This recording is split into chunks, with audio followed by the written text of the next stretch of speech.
La semaine dernière, nous avons vu que la mission est l'œuvre de Dieu. Dans Actes 13 et 14, Luc sème plusieurs indices qui montrent que Dieu était à l'œuvre à travers Paul et Barnabas. La mission, c'est avant tout l'œuvre de Dieu. Mais ces chapitres nous montrent aussi que la mission est le travail de l'Église. L'Église œuvre avec Dieu pour accomplir le dessein divin.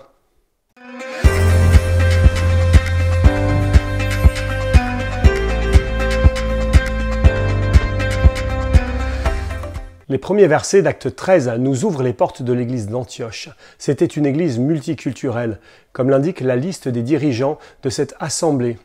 Barnabas était un lévite originaire de Chypre. Siméon était africain.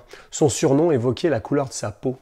Lucius venait de Cyrène, c'est-à-dire de la Libye actuelle, en Afrique du Nord. Manaën venait d'un milieu aisé puisqu'il avait grandi avec Hérode.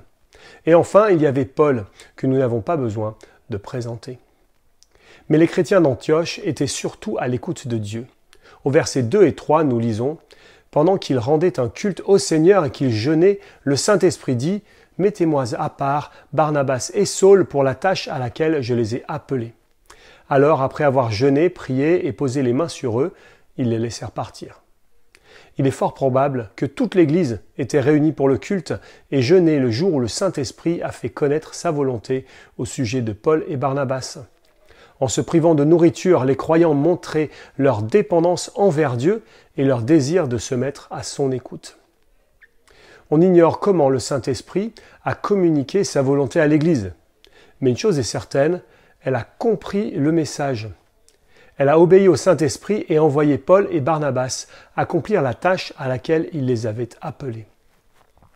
Le verset suivant rajoute « Envoyés par le Saint-Esprit, Barnabas et Saul descendirent à Séleucie, d'où ils embarquèrent pour l'île de Chypre. » Nous voyons dans ces versets que Dieu choisit et appelle ceux qu'il veut. Mais il ne le fait pas sans l'Église. Il est probable que dès sa conversion, Paul était conscient qu'il devait faire connaître le nom de Jésus aux non-juifs.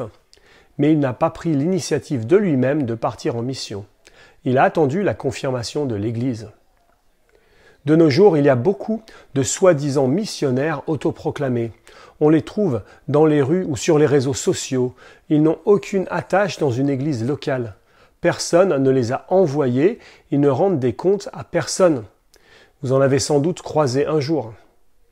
Pourtant, même l'apôtre Paul a montré qu'il était soumis à son église locale en rendant des comptes à son retour de voyage. Si vous pensez être appelé par Dieu pour la mission, vous devez d'abord en parler à votre église locale. C'est elle qui vous connaît le mieux et qui peut vous aider à discerner si votre appel vient vraiment de Dieu. C'est parfois frustrant, ça prend du temps, mais c'est le seul moyen de confirmer l'appel de Dieu.